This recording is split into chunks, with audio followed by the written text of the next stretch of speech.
नमस्कार। शिक्षक दिवस के रूप में हमारे देश में 5 सितंबर को डॉक्टर सर्वपल्ली राधाकृष्णन जी के जन्म दिन के हिसाब से उस दिवस को मनाया जाता है।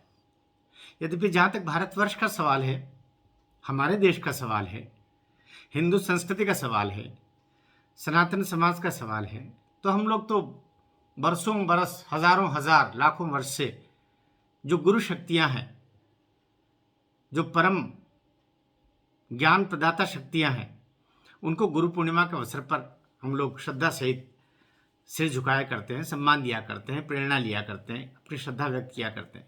किंतु देश आज़ाद हुआ और आज़ादी के बाद 2 दिवस खास तौर से, बल्कि 3 दिवस कहना चाहिए, खास तौर से मनाए जाने की परंपरा शुरू हुई, जिसमें 2 अक्टूबर महात्मा गांधी जी का जन्मदिन, 14 नवंबर नेहरू जी का जन्मदिन और 5 सितंबर डॉक्टर सर्वपल्ली राधाकृष्णन जी का जन्मदिन। बाकी 2 दिवस की चर्चा अभी हम नहीं कर रहे हैं। यद्यपि मैं किसी नाम के ऊपर आधारित, किसी व्यक्ति पर आधारित कोई जन्मदिन को किसी अन्य लोगों से जोड़ के कर दिया जाता है, तो इसको मैं अच्छा नहीं मानता हूँ, अगर मुझसे पूछा जाए तो। जैसे कि बच्चों के लिए हमारे नेहरू जी के जन्मदिन को जोड़ दिया, जब जिसका कोई वास्ता नहीं बनता है। बापू का जन्मदिन 2 अक्टूबर को हमारे राष्ट्रपिता थे, सब देश मनाता है। और 5 सितंबर को डॉक्टर सर्वपल्ली राधाकृष्णन जी का जन्मदिन शिक्षक दिवस के रूप में मनाया जाता है। ये अच्छी बात है, किंतु मेरा वो तर्क अपने स्थान पर अब भी बना हुआ है कि शिक्षक दिवस, जब गुरु पूर्णिमा और गुरु पूनम उत्सव हमारे यहाँ पर इस देश में पहले से है, तो शिक्षक दिवस के नाम से फिर अलग से उसकी भी तिथि तय है। और सबसे अच्छी बात, गुरु पूर्णिमा के दिन किसी एक गुरु का सम्मान नहीं होता, किसी फला गुरु के जन्म दिवस पर नहीं होता, बल्कि समग्र गुरु शक्तियों को, सारी जो ज्ञान प्रदाता हमारी शक्तियां हैं, उन सबको हम शीश नवाते हैं, सम्मान करते हैं, ताकि एक सम्मान की परंपरा बनी रहे। ये व्यक्ति आधारित न होकर गुण आधारित परंपरा हमारे देश में रही है।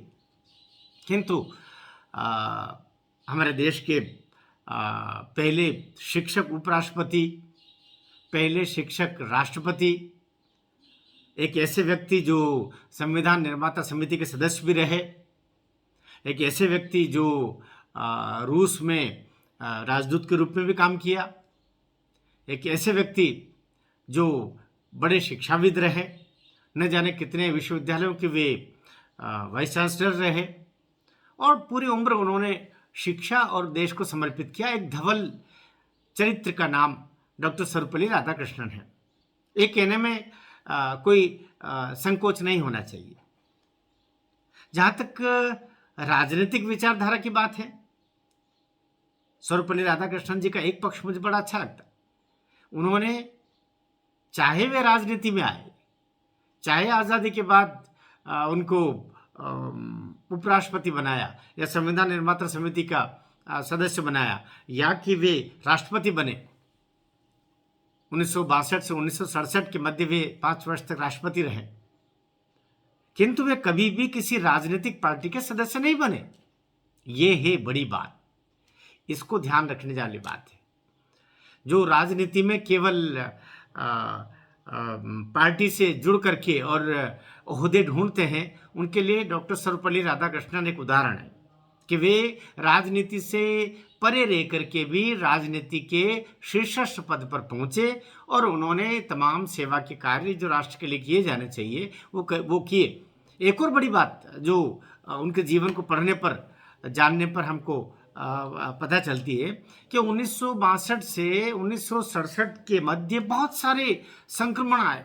संक्रमण काल कहना चाहिए, राजनीति का संक्रमण काल वो कह सकते हैं। गुलजारीलाल नंदा उस समय हुए, लाल बहादुर शास्त्री उस समय प्रधानमंत्री हुए, 2 प्रधानमंत्री उनके बीच में आए गए, लेकिन इन सब से अप्रभावित हुए बिना वे संविधान सम्मत राष्ट्रपति का जो दायित्व होता है उसको करते हुए उन्होंने उसको कार्य को पूरा किया। तो ये बड़ी बात होती है। और 1967 के बाद में भी डॉक्टर सर्वपल्ली राधाकृष्णन को पुनः राष्ट्रपति बनाए जाने के लिए तथाकथित उस समय की ये जो 125 साल पुरानी पार्टी है उसके लोगों ने लगातार प्रयास किया। चूँकि नेहरू जी तो तब तक दिवंगत हो चुके थे, संसार में रहे नहीं थे, किंतु बाकी के लोगों ने प्रयास किया था। लेकिन शब्द बड़ा महत्वपूर्ण है, लेकिन सर्वपल्ली राधाकृष्णन जी ने मना कर दिया, मैं किसी भी कीमत पर अब पुनः राष्ट्रपति का दायित्व लेने को तैयार नहीं हूँ। अर्थात एक कार्यकाल के बाद पुनः अगले कार्यकाल के लिए भी तैयार नहीं हुए। ऐसे निरापद लोग, ऐसे तपस्वी लोग, ऐसे गुणी लोग, ऐसे देश के प्रति अपने संपूर्ण सांसें समर्पित करने वाले लोग, अगर उनके दिवस पर ऐसे कोई गुण प्रधान दिवस आयोजित किए जाते हैं तो शायद ठीक लग सकता है। यद्यपि मेरा वो प्रश्न वापस बराबर है कि किसी व्यक्ति पर कोई एक दिवस निर्धारित नहीं करना चाहिए और उसके लिए सारे अन्य बंधुओं को उसके साथ जोड़ना नहीं चाहिए। मैं जैसे ये कहना चाह रहा हूँ कि जैसे नेहरू जी के लिए या अन्य बहुत सारे नाम, कुछ नाम लेंगे तो कुछ लोगों को तकलीफ हो जाएगी, किंतु सर्वपल्ली राधाकृष्णन जी का जहाँ तक सवाल है, वे चेन्नई के पास एक कस्बा है 150-200 किलोमीटर दूर, वहाँ वे पैदा हुए और बहुत अभावग्रस्त उनका बचपन रहा। वे 3-4 भाई बहनों के बीच में कैसे कैसे आजीविका उनकी रही होगी। उनके पिताजी बहुत ब्राह्मण परिवार से तो थे ही, लेकिन बड़े ही मध्यम कह लीजिएगा या विपन्न परिवार कह लीजिएगा, जहाँ बड़ी दिक्कतें थी आर्थिक। ऐसे परिवार में रह करके भी वे चूँकि अपनी मेधा, अपने समर्पण भाव से शिक्षा के क्षेत्र में आगे बढ़ते गए।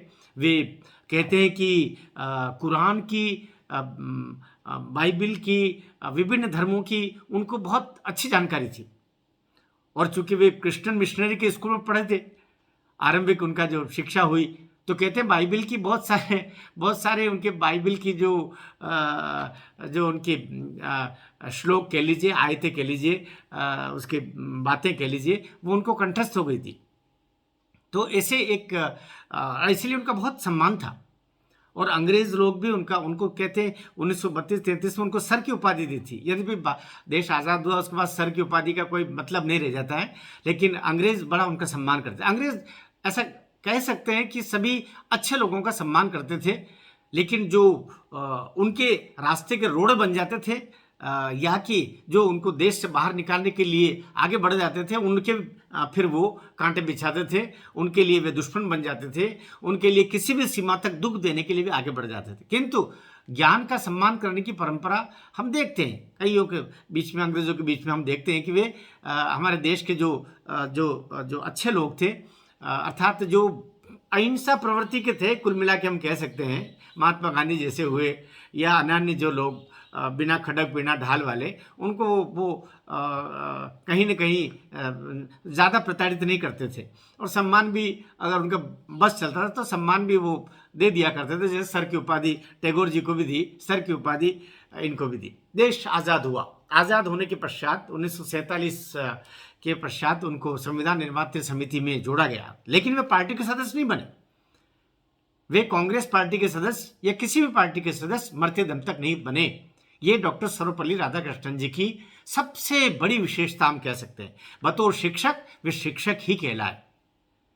और ये बात अलग है कि कालांतर में फिर वे उपराष्ट्रपति के रूप में उन्होंने पद ग्रहण किया और वे देश के पहले उपराष्ट्रपति बने। फिर उसके बाद द्वितीय राधाकृष्णन जी के पश्चात, राजेंद्र प्रसाद जी के पश्चात राधाकृष्णन जी दूसरे राष्ट्रपति हमारे बने 1962 से 1967 के मध्य। इस प्रकार से उन्होंने देश के लिए बहुत काम किया, चुनौतियों के समय बहुत काम किया। भारत पाकिस्तान युद्ध कह लीजिए, चीन का आक्रमण का जो उत्तरार्ध था, ये कहना चाहिए, जब नेहरू की मृत्यु होती है, वो सारा समय जो संकटग्रस्त समय था वो उन्होंने संभाला। और मुझे जो अच्छा लगता है कि 1988 5 सितंबर को वे पैदा हुए और 1975 में उनका स्वर्गारोहण हुआ, देहावसान हुआ। लगभग 86 वर्ष वे इस संसार में रहे, किंतु उन्होंने ये कि मैं कुछ नेता सामान्यतः ये होते हैं कि मरते दम तक वे कुर्सी नहीं छोड़ते। उनके लिए एक आदर्श उदाहरण है सर्वपल्ली डॉक्टर राधाकृष्णन जी, कि जिन्होंने 1967 में ये कह दिया कि मैं अब राष्ट्रपति का दायित्व निभाने को तैयार नहीं हूँ, और वे उससे मुक्त हो गए। उसके बाद में किसी कीमत बहुत मनाने के प्रयास हुए कि किंतु वे तैयार नहीं हो। ये ऐसा कोई शिक्षक ही कर सकता है, ऐसा कोई विद्वत जन ही कर सकता है, ऐसा कोई तपस्वी कर सकता है। तो आज का दिवस डॉक्टर सर्वपल्ली राधाकृष्णन का जन्म दिवस के रूप में 5 सितंबर को मनाया जाता है। हम उस दिव्य आत्मा का स्मरण करें और उसी प्रकार से जीने का प्रयास करें, उन्हीं गुणों को अंगीकृत करने का प्रयास करें जो डॉक्टर सर्वपल्ली राधाकृष्णन जी के पास थे। अधिव्यवसायी बने, सच्चरित्र बने। वे बताइए, वो लगभग 13-14 साल के थे और उनका विवाह हो गया था, और 10 वर्ष की उनके, क्योंकि वो उस समय बाल विवाह एक प्रथा के रूप में ही था, तो कोई उसको बुरा नहीं मानते थे। और उसके बावजूद भी वे अपने, और उनकी पत्नी कोई ज़्यादा पढ़ी लिखी नहीं थी, बहुत बहुत अक्षर ज्ञान भर उनको था। इसके बावजूद पूरा सम्मान से, और उनके 5 बेटियां और 1 बेटा हुआ, गोपाल कृष्णन उनका एक बेटा हुआ, और उसी ने बाद में उनके ऊपर एक पुस्तक भी लिखी। अन्यथा उन्होंने अपने ऊपर बायोग्राफी लिखी ही नहीं जीवन पर्यंत। तो ये हमारे आज के राजनीतिक लोगों के लिए भी, शिक्षकों के लिए भी, और समाज के सभी लोगों के लिए एक आदर्श उदाहरण है।